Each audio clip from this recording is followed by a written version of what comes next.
বাংলাদেশের মন্ত্রণালয়গুলোর মধ্যে চ্যালেঞ্জিং মন্ত্রণালয় হইতেছে এই সময় স্বরাষ্ট্র মন্ত্রণালয়।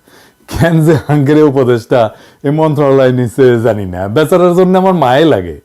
কেন চ্যালেঞ্জিং? কারণ এই মন্ত্রণালয়ের ইনস্টিটিউটগুলা সরাসরি নিপীড়নের সাথে যুক্ত ছিল।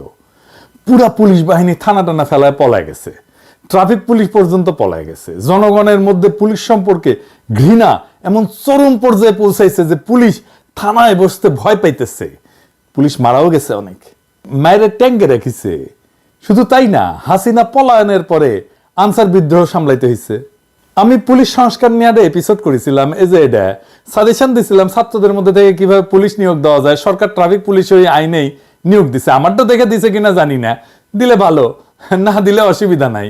যাই হোক, সমস্যা কলে মোটে নাই।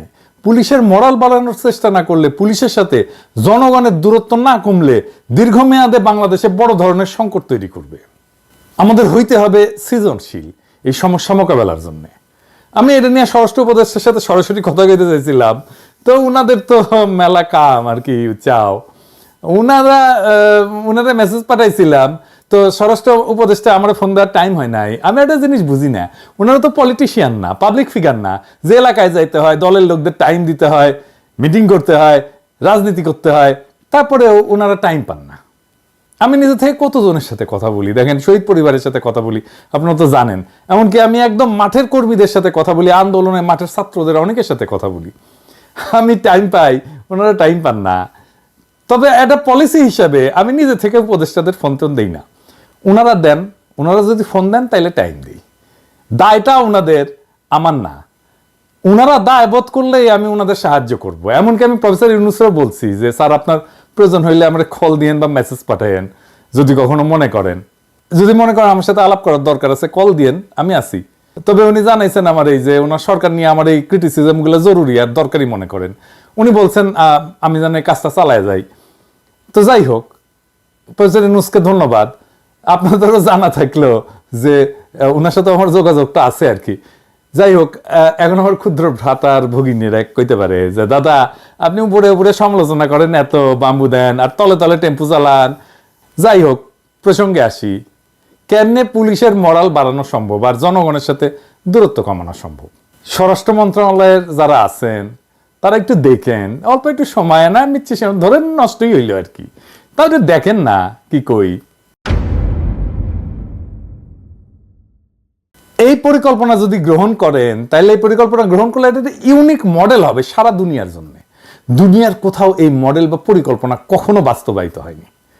এই পরিকল্পনা বাস্তবায়িত হইলে শুধু পুলিশের মরাল বাড়ার কাজটাই হবে না, মুক্তে আর একটা সমস্যার সমাধান হয়ে যাবে।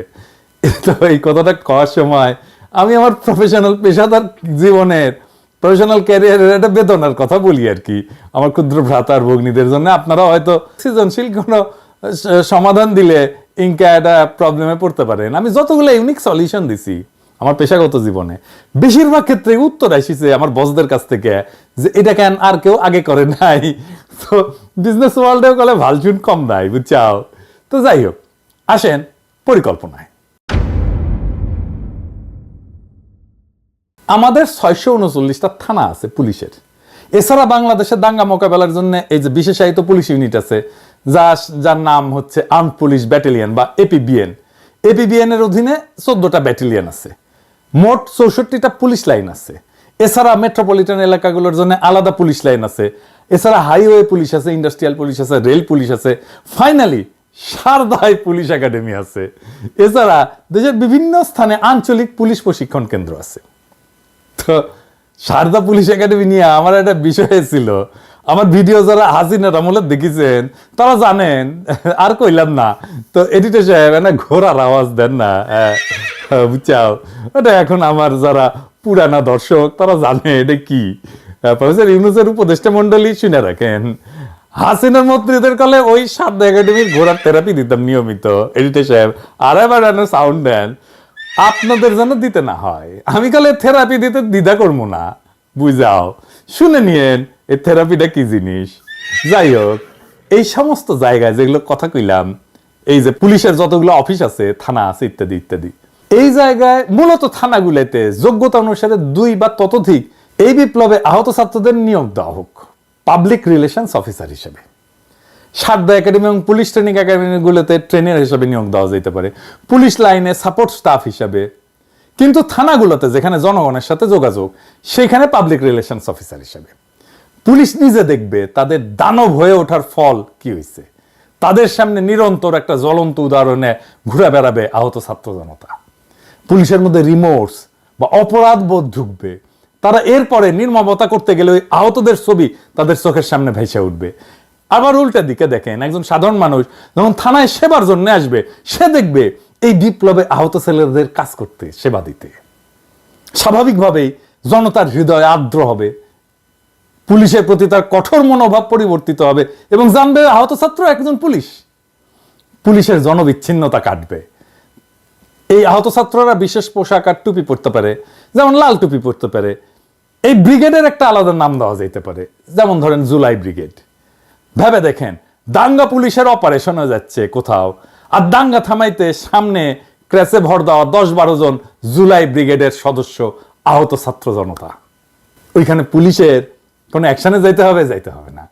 এই পুলিশের দিকে কেউ ঢিল ছুড়বে না, এই পুলিশকে কেউ মারতে আসবে না। কারণ সামনে গার্ড হয়ে, শিল্ড হয়ে দাঁড়ায় থাকবে আমাদেরই ভাইয়েরা, আহত ছাত্ররা, আমাদেরই বাচ্চারা। পুলিশের নির্মমতা সারা দুনিয়াতেই গেলে একটা সমস্যা। এই মডেল সারা দুনিয়াতে পুলিশের নির্মমতা দূর করার ক্ষেত্রে এক যুগান্তকারী পদক্ষেপ হইতে পারে। পুলিশের নির্মমতার শিকার পুলিশেই নিয়োগ দেওয়া হবে। এই পরিকল্পনাটা অত্যন্ত, বুঝতেই পারতেছেন যে ইউনিক এবং মানবিক দৃষ্টিভঙ্গি দিয়া চিন্তা করে বাইর করছি আর কি, যা সারা পৃথিবীতে নজিরবিহীন। এটা শুধু বাংলাদেশের মতো উন্নয়নশীল দেশগুলোতে না, এমনকি উন্নত দেশগুলোতেও একটা যুগান্তকারী মডেল হিসেবে প্রতিষ্ঠা হইতে পারে। আসেন আমরা দেখি এই পরিকল্পনার ইউনিক দিকগুলা কি কি। 1 নাম্বার, পুলিশ বাহিনীর মধ্যে রিমোর্স বা অনুশোচনা তৈরি হবে। পুলিশ বাহিনীর নির্মমতার শিকার হওয়া ব্যক্তিরাই যদি পুলিশে নিয়োগ দেওয়া হয়, তাদের অন্যায় আচরণের, মানে পুলিশের অন্যায় আচরণের প্রতিক্রিয়া তারা সরাসরি দেখতে পাবে। এটা পুলিশের ভিতরে একটা মানবিক মূল্যবোধ সৃষ্টিতে সাহায্য করবে। 2 নাম্বার, আহতদের পুনর্বাসন। এইটা হয়ে যাবে, একটা বড় অংশের পুনর্বাসন হয়ে যাবে এই প্রক্রিয়ার মধ্যে দিয়া, 2 পক্ষেই লাভ। 3 নাম্বার, পাবলিক রিলেশন উন্নত হবে। যেমন আহত ছাত্র বা নাগরিকদের পাবলিক রিলেশন অফিসার হিসেবে নিয়োগ দিলে সাধারণ জনগণের কাছে পুলিশের ভাবমূর্তি পরিবর্তিত হবে। থানায় গিয়া মানুষ সেবা পাওয়ার সময় আহতদের দেখা পুলিশের মানবিক দিকটা উপলব্ধি করবে। 4 নাম্বার, দাঙ্গা মোকাবেলার নতুন কৌশল। ধরেন দাঙ্গা মোকাবেলার সময় আহত এবং ক্র্যাশে ভর দিয়া দাঙ্গার সামনে দাঁড়ানো জুলাই ব্রিগেড দাঙ্গা প্রশমনে সহায়ক হবে। এরা তো সাহসী ছেলে, এরা তো দাঙ্গার সামনে দাঁড়াইতে ভয় পাবে না, ওইখানে যেই তো তারা আহত হয়েছে। এবং তাদেরকে যখন সামনে দেখবে, তখন এই পুলিশের উপরে থেকে ঢিল ছুড়বে না। এই কৌশলে পুলিশকে সহিংসতা ছাড়া পরিস্থিতি নিয়ন্ত্রণে সাহায্য করতে পারে। 5 নাম্বার, বিশ্বব্যাপী পুলিশের নির্মমতা সমস্যার সমাধানের মডেল হিসাবে এটা দাঁড়ায় যেতে পারে। আমেরিকা, ইউরোপ, এমনকি অন্যান্য দেশে পুলিশের নির্মমতা একটা বড় সমস্যা। এই মডেল সেইখানে গ্রহণযোগ্য হইতে পারে। রেস্টোরেটিভ জাস্টিস প্রোগ্রাম বলে একটা মডেল আছে, যাতে নির্যাতিতদের সাথে অপরাধীদের সামনাসামনি বসানো হয়, যাতে অপরাধীরা তাদের কর্মের প্রভাব বুঝতে পারে। কিন্তু আমি যে প্রোগ্রামের পরিকল্পনা দিলাম আর কি এতক্ষণ ধরে, এটা কিন্তু রেস্টোরেটিভ জাস্টিস প্রোগ্রামের মতো না। আমি বলতেছি সরাসরি পুলিশ বাহিনীতে আহতদের নিয়োগ দিতে হবে। এই পরিকল্পনা প্রভাব কি পড়তে পারে? 1 নম্বর প্রভাব, পুলিশের আত্মসমালোচনা এবং অনুশোচনার সুযোগ তৈরি করবে। এটা তো তৈরি হয় নাই, এটা আমাদের তৈরি করে দিতে হবে। আহতদের চোখের সামনে দেখতে দেখতে পুলিশ নিজেরাই সংযম এবং মানবিক আচরণ করতে শিখবে। এটা কাউকে আর শিখাই দিতে হবে না, আমরা তার স্পেস তৈরি করে দিলাম। 2 নাম্বার, সামাজিক মেলবন্ধন এবং বিশ্বাস তৈরি করবে। আহত ব্যক্তিরা সেবা প্রদান করলে সাধারণ মানুষের মধ্যে পুলিশের প্রতি যে বিদ্বেষ, সেটা কমে আসবে। 3 নাম্বার, আইন শৃঙ্খলা পরিস্থিতির উন্নয়ন হবে। সহিংসতার পরিবর্তে পুলিশ সমস্যা সমাধানের জন্য মানবিক এবং কৌশলী পদ্ধতি অবলম্বন করতে পারবে। তবে এই প্রোগ্রামের কিছু চ্যালেঞ্জ তো আছেই, সব প্রোগ্রামেরই চ্যালেঞ্জ থাকে, দুর্বল কিছু দিক থাকে, সেটাও বলে রাখি। 1 নাম্বার হইতেছে যে পুলিশ বাহিনীর মধ্যে থেকে এই মডেলের বিরুদ্ধে প্রতিরোধ আসতে পারে, কারণ এই পরিবর্তনকে নিজের জন্য সে হুমকি মনে করতে পারে, বা তারা মনে করতে পারে যে এটা পুলিশকে দুর্বল করার একটা প্রচেষ্টা। 2 নাম্বার, আহতদের জন্য একটা আলাদা মানসিক চাপ তৈরি হইলেও হইতে পারে।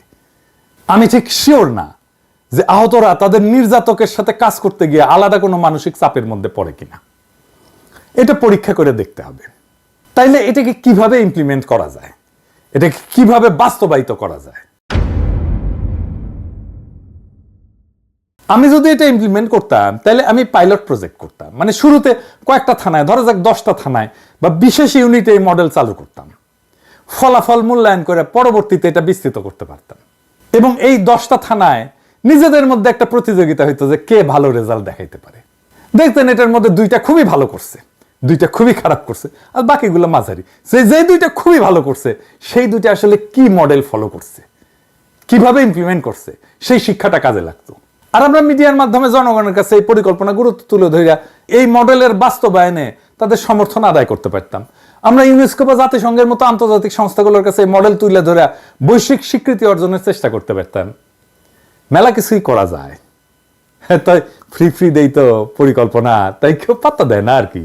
তার উপরে বগরের ভাষায় কথা বলি তো, আমি তো আবার শিক্ষিত না, বুঝছাও, 2 পয়সার ইউটিউবার, তো কই আর রাখলাম আর কি। প্রফেসর ইউনূসের সরকার করুক না করুক, অন্য কোনো দেশের সরকার তো বাস্তবায়ন করতেও পারে এই পরিকল্পনা। আর তারপরে আমাদের একটা এক্সারসাইজ হলো না, একটা ইনোভেটিভ একটা পরিকল্পনা কেমনে বের করতে হয় এটা সমস্যা থেকে। আমার ক্ষুদ্র ভ্রাতা ভগিনীরা শিখলো, সেটা বড় কাজ একটা। ধরেন 2 পয়সার ইউটিউবারের পরিকল্পনা যদি একটা কনসাল্টিং ফার্ম মেলার টাকা দিয়ে বেনে দেয় না, তখন দেখবেন যে সবাই কবে দেখিস কি ফাইন পরিকল্পনা। কার মাথার থেকে বাইরে যে পরিকল্পনা সেটা ব্যাপার না, দুনিয়া একটা সমস্যার সমাধান যদি হয় সে পরিকল্পনায় কে করলো এটা বড় কথা না আর কি, করলেই হইলো আর কি।